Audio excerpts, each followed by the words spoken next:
Well, hello everyone.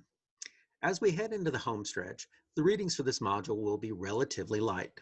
This is purposeful so that everyone can keep on target with completing the milestone project. Now, this is my personal overview for Module 8, and just as a reminder, the due date for the milestone project is at the conclusion of Module 9, so that is not far away. While the readings are light in number and length, they introduce a topic which we could do well to think about, and that is the place that nature has as a theme in American literature. As with so many of the themes we have discussed, the subject of nature in literature could easily be the focus for not just an entire course, but an entire series of courses. Not that long ago, we were jumping into our text by Gray, and we were hearing about how European conquerors and settlers brought a different perspective with them about the land, which is now our home. Gray goes to some lengths to put these views into distinction from those held by Native Americans, and that's a really good place to start. At its heart, I think that what we have to acknowledge is that any relationship we try to describe between the human and nature is a constructed one which is interwoven with culture and its expectations.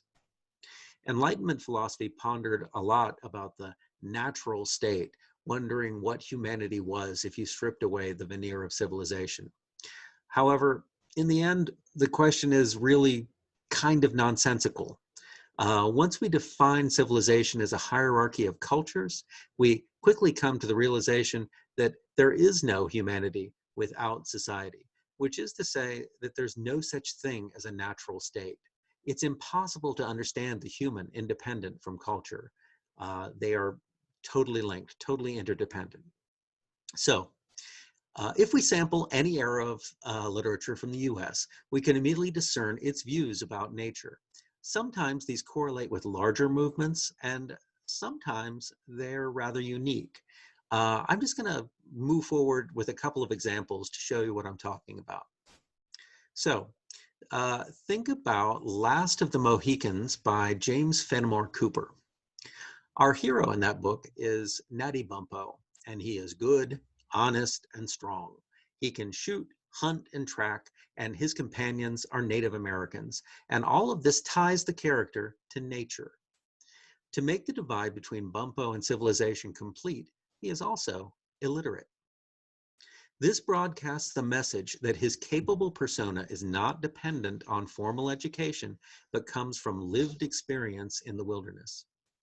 What we distill from this is the message that association with his environment makes him good, and that we can be similarly good if we do what he does. So in this case, nature is nurturing. When we get to the end of the 19th century, something very different is going on in The Red Badge of Courage by Stephen Crane. When the main character there, Henry Fleming, flees the battle on the second day of Chancellorsville, he finds himself at one point in a kind of natural cathedral in the woods. Rather than acting as a reformative counterpoint to the violence wrought by civilized men, Fleming finds only more death in the quiet green shelter. This is in the form of a dead man that he finds, a decaying soldier who has preceded him to that place. The subtext broadcast here is that association with the environment means, well, literally nothing, because nature is inherently indifferent and the focus of humanity is always on itself. Then, if we jump to the late 20th century, something else is going on. Take a look at any of the work by essayist, poet, and author Wendell Berry. What he talks about over and over is the process of living in connection with the land, thinking of it as an extension of who you are.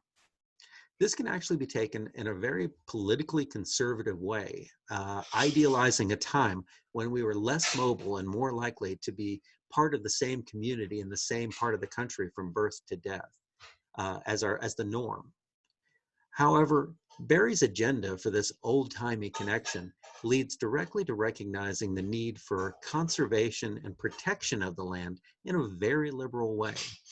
And when he describes his own experience of life in rural Kentucky, using it to justify his arguments for what should be for all of us in our everyday lives, there are deafening echoes of Thoreau, Emerson, and all the transcendentalists.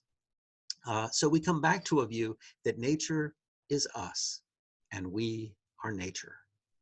Now, I just really picked those three examples out of my head, and I could go on plucking indefinitely because there are so many possibilities to talk about when it comes to the theme of nature and US lit.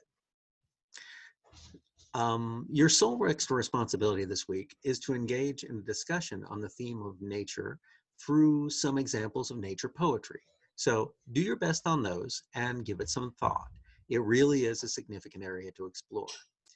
I will be working hard to get you feedback on your milestone projects as quickly as I can.